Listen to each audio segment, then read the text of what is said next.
Thank you, Chairman Padilla and Ranking Member Lummis, for holding this hearing today on water affordability. And I want to thank all of our witnesses for coming here today to talk to us about it and for all your support for water infrastructure projects across the country.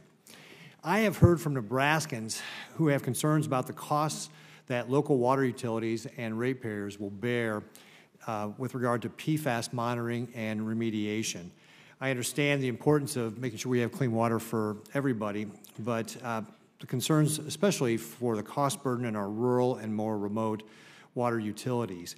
I'm going to ask the entire panel to weigh in on this, but I'm going to start with you, Mr. Pepper.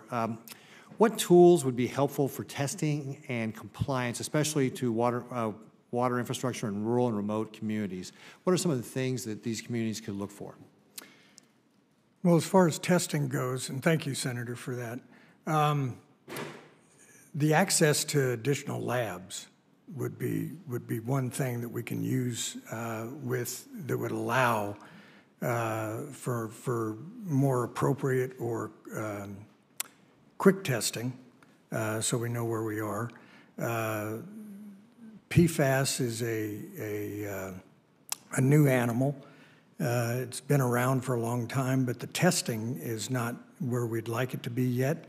I think the labs that are starting to do that have indicated that they've gotten much better at the detections and being able to isolate which compound they're dealing with. But those are few and far between, and the costs are exorbitant. We understand some of the PFAS tests can be anywhere from $1,500 to $10,000 if they're required to be done on a periodic basis or a monthly basis. That could just ruin a small community. I understand that the treatment, of course, treatment is everything. We don't know what's the best treatment. There's a lot of scientists that are working on methodologies to try and deal with the treatment to remove PFAS or PFOS, PFOA from the drinking water. We don't have it yet, as far as I know, in a usable form. I've heard that there's some costs in I want to say Pennsylvania may be the state that has a community that did put in a UV type reactor that's able to incinerate the PFAS, but it was a cost of, I want to say it was a town of 10,000, and the cost was $25 or $30 million. We just can't afford it.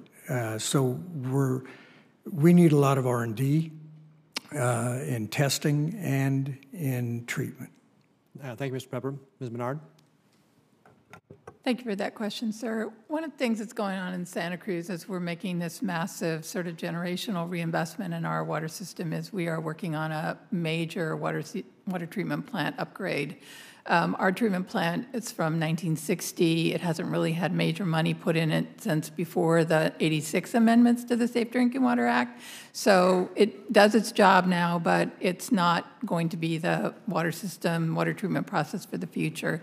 So we're looking at a number of opportunities to use that treatment plant upgrade to prepare us, future-proof our water system against, the incremental changes that occur in water quality regulations over time.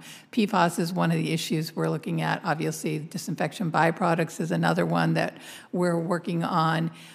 We are looking at granular activated carbon, which is one of the best available technologies that EPA has identified. The issue with that one is not so much a huge capital cost, at least not in the system we're looking at. We have about $158 million construction cost for this treatment plant that we're looking at. And the capital for the GAC contactors is maybe around $5 million. So it's not a huge, it's not nothing, but it's not the hugest part of the deal. But the operating cost of that part of the system is anticipated to increase our ongoing operating cost by potentially as much as 500%.